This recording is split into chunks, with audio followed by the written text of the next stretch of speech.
और जगह तो कमरों में बैठ के पेपर लीक होते हैं, यहाँ बसों में बैठ के पेपर लीक होते हैं बसों में। और यहाँ के तनखैये नेता पूछते हैं कि चंद्रशेखर यहाँ क्यों आते हैं।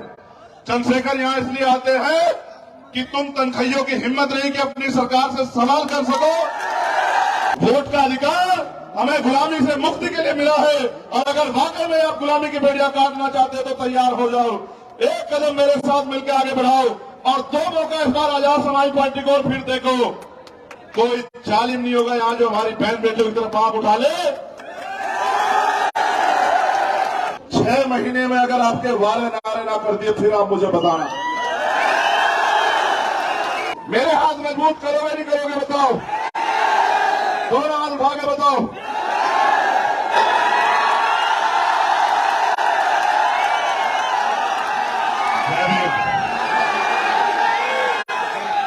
आपकी मदद की जरूरत है, करोगे नहीं करोगे बताओ।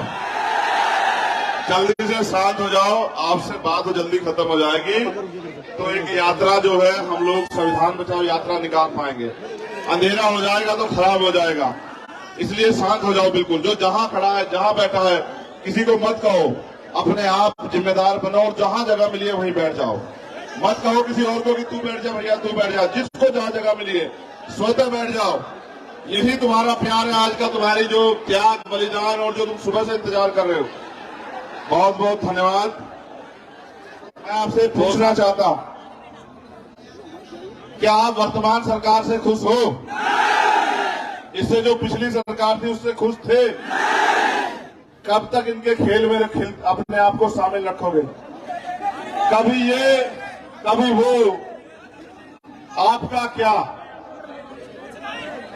मुझे कल से हम लोग शुरू हुए थे, नीमराणा, फिर अलवर, सुबह नगर और अब दौसा, और अभी 10 दिन लगभग 6 तारीख तक मैं यहीं हूं आपके बीच। क्यों पता है? क्योंकि संविधान बचाओ यात्रा चल रही है। कब बचेगा संविधान? गौर से सुनो, अपने मन की भावना अपने अंदर रखो और मेरी बात पे गौर करो।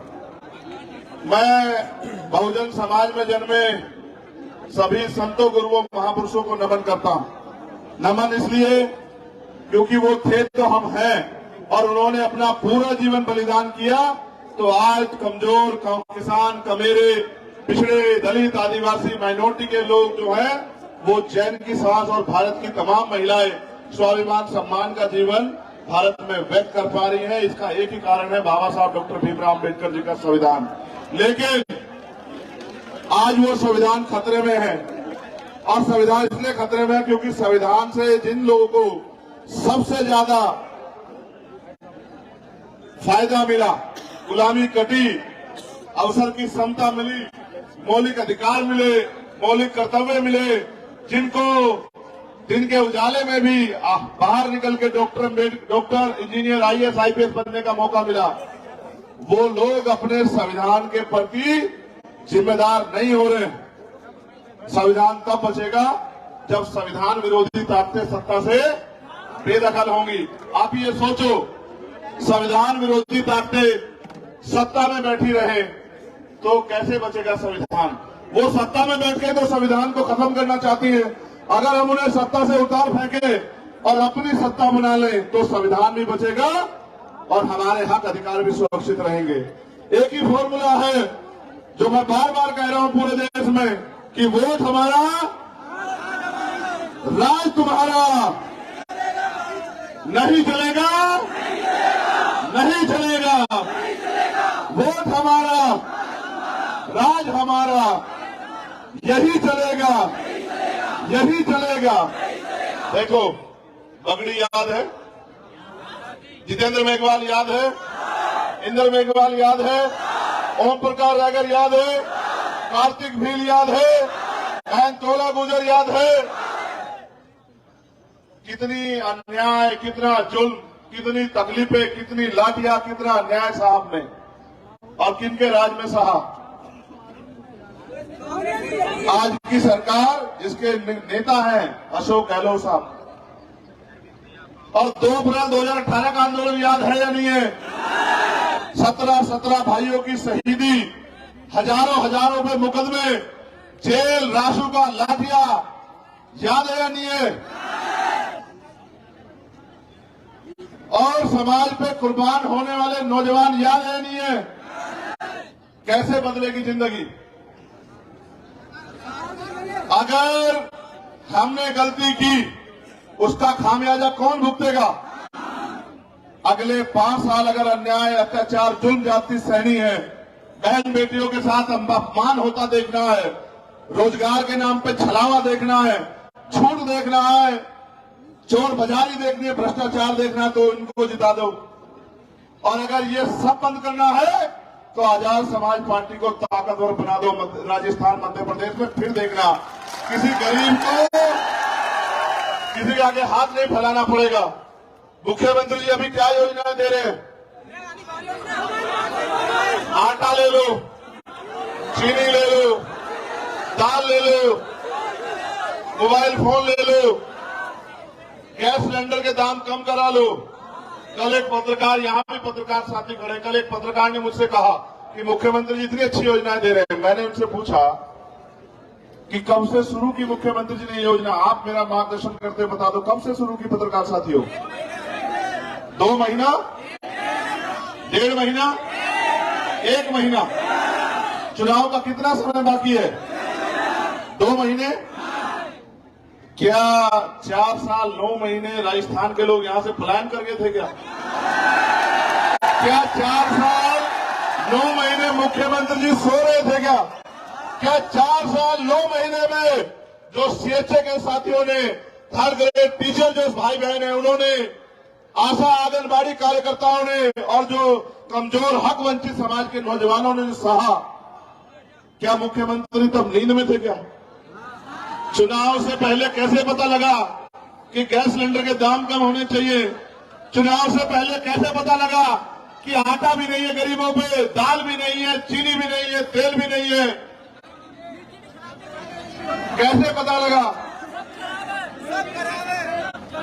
जब चुनाव आता है तब आपकी याद आती है, चुनाव के बाद आपकी याद नहीं आती है। देखो मेरी बात पे गौर करो, ये राजस्थान है ना, और जगह तो कमरों में बैठ के पेपर लीक होते हैं, यहां बसों में बैठ के पेपर लीक होते हैं, बसों में। क्या कोई भी अपराध बिना सत्ता के संरक्षण के हो सकता है क्या? मगर याद रखो, अगर ये बुरे हैं तो इससे पहले वाले भी अच्छे नहीं हैं। आपके लिए अच्छा कौन है? आपके लिए अच्छा कौन है? आपके लिए आपको खुद की ताकत बनानी पड़ेगी मेरे लोगों, याद रखना मेरी बात को। वरना अगले 5 साल आपकी गलती की वजह से जो अन्याय अत्याचार होगा उसके जिम्मेदार हम खुद होंगे। आज आपके पास ताकत है, हर कोई आपको अपना कहेगा, हर कोई आपकी बस्ती में आएगा, हर कोई आपके पैर पकड़ेगा, हर कोई आपको इज्जत देगा। लेकिन याद रखना, वो इज्जत एक दिखावा है। जैसे चुनाव जाएगा ये रिश्ता भी चला जाएगा, और फिर वही होगा जो पिछले 4 साल 9 महीने आपकी खाल उतरी, आपको अपमान सहना पड़ा, रोजगार मांगा तो लाठियां मिली। और जब मैं आता हूं यहां इंद्र मेघवाल के भाई पिता के आंसू पूछने, तो एयरपोर्ट पे 12 घंटे बंद करते हैं, और अगर जबरदस्ती तोड़ के गेट निकल जाता हूं तो गाड़ी में बिठा के दिल्ली छोड़ के आते हैं। और यहाँ के तनखैये नेता पूछते हैं कि चंद्रशेखर यहाँ क्यों आते हैं? चंद्रशेखर यहाँ इसलिए आते हैं कि तुम तनखैयों की हिम्मत नहीं कि अपनी सरकार से सवाल कर सको कि तुम्हारी सरकार के होते हमारे लोगों पर अन्याय अत्याचार हो रहा है, तुम लोग क्यों सोते रहते हो? मैं पूछना चाहता हूं, आपको रोजगार चाहिए नहीं चाहिए बताओ? आपको महंगाई खत्म करवानी नहीं करवानी बताओ? जो भूमि है उनको भूमि चाहिए नहीं चाहिए बताओ? कैसे मिलेगी? नहीं, ऐसे नहीं। जब कलम की ताकत आपके हाथ में आएगी तब मिलेगी। मुख्यमंत्री जी कितने पैसे दे रहे हैं आपकी जिंदगी संवारने के लिए? काउंट करो सारा पैसा जो दे रहे हैं, वो सब्सिडी मिला के 1,000 रुपए महीना दे रहे होंगे। सवाल 1,000 रुपए का नहीं है मेरे लोगों, सवाल है राजस्थान के 40,000 करोड़ रुपए का। यहां का टैक्स है, यहां का बजट है 3,40,000 करोड़। मेरी निगाह उस बजट पे है कि उसका प्रयोग नौजवानों के भविष्य को बदलने के लिए होना चाहिए। उसका प्रयोग बहन बेटियों के सम्मान की रक्षा के लिए और उनके सशक्तिकरण के लिए होना चाहिए। उस धन का प्रयोग आपको तरक्की दिलाने के लिए, अच्छे स्कूल खोलने के लिए, अच्छे हॉस्पिटल खोलने के लिए होना चाहिए। और उसका प्रयोग आपको पढ़ने के लिए, विदेश भेजने के लिए होना चाहिए। आपको उद्योग धंधे मिले, लोन मिले, इसके लिए होना चाहिए। लेकिन मुख्यमंत्री जी कर देंगे क्या? कोई नहीं करेगा। 75 साल में किसी ने किया है क्या? सच पता नहीं है क्या आपको?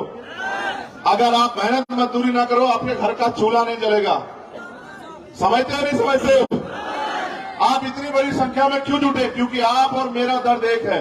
और आप मैं जानते हैं कि बाबा साहब अम्बेडकर ने हमें वोट का अधिकार बिकने के लिए नहीं दिया था। मेरे लोगों, वोट का अधिकार हमें गुलामी से मुक्ति के लिए मिला है। और अगर वाकई में आप गुलामी की बेड़ियां काटना चाहते हो तो तैयार हो जाओ। एक कदम मेरे साथ मिलकर आगे बढ़ाओ और 2 मौका इस बार आजाद समाज पार्टी को फिर देखो। कोई जालिम नहीं होगा यहां जो हमारी बहन बेटियों की तरफ आंख उठा ले, ना फिर कोई घोड़ी पे बैठने में हत्या करेगा, ना जितेंद्र मेघवाल की तरफ मूछे रखने पे हत्या करेगा, ना मटकी छूने पे हत्या करेगा, ना बहन बेटियां शोषित रहेंगी। मैं आपसे यही कहना चाहता हूं, सरकार में बहुत शक्ति है। मरे हुए व्यक्ति को जिंदा करने की बजाय सारी शक्ति सरकार के पास है। और शक्ति प्राप्त करने का तरीका बाबा साहब अम्बेडकर ने वोट की ताकत से दिया है। अपनी सरकार बनाओ, अपने विधायक जिताओ और अपनी समस्या मुझे कागज में लिख के दे दो। 6 महीने में अगर आपके वारे नारे ना कर दिए, फिर आप मुझे बताना। ये इस बात को जानते हैं। देखो, बहुत गंभीर बात बताऊंगा, माए बहनों को मैं समझता हूं। ये इस बात को जानते हैं कि अगर कोई गरीब का बेटा आएगा तो गरीबों की बात होगी। ये इस बात को जानते हैं। क्या आप, मैं झूठ बोल रहा हूं तो बताना। कितने ऐसे लोग होंगे जिन्होंने ट्रेन में बिना टिकट सफर किया होगा अपनी परीक्षा देने जाने के लिए? कितने ऐसे लोग होंगे कि पेट में भूख होगी और सामने दुकान होगी, पकवान रखे होंगे, लेकिन जेब में पैसा नहीं होगा?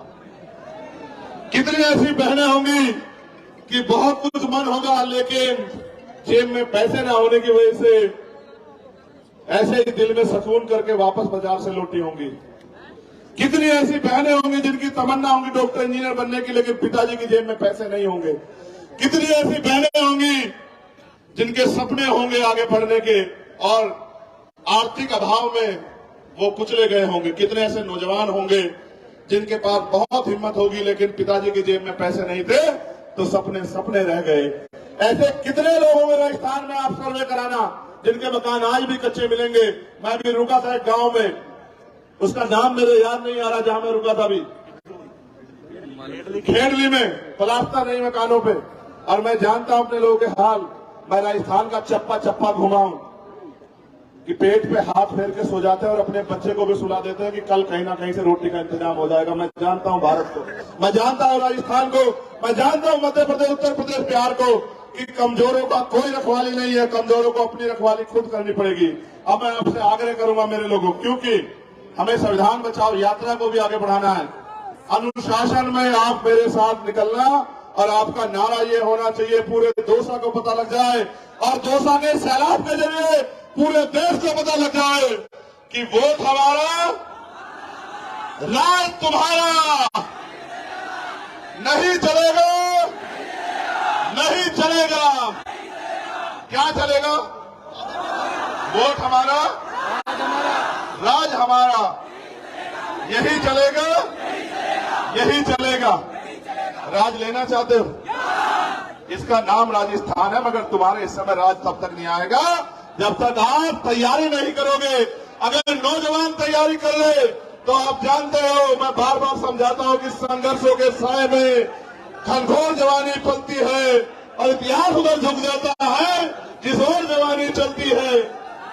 मैं मीडिया के जरिए ये भी बता दूं, मध्य प्रदेश की तानाशाही सरकार को भी बता रहा हूं।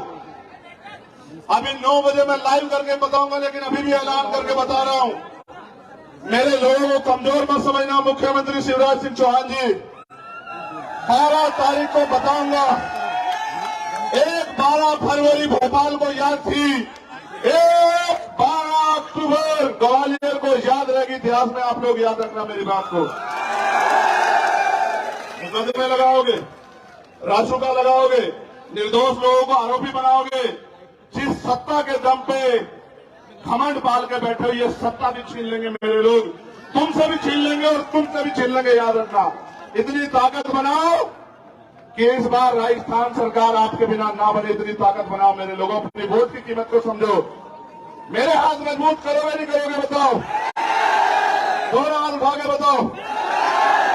चलो तुम लोग चुप हो जाओ, बहनों से माओ से पूछने पीछे हो जाओ।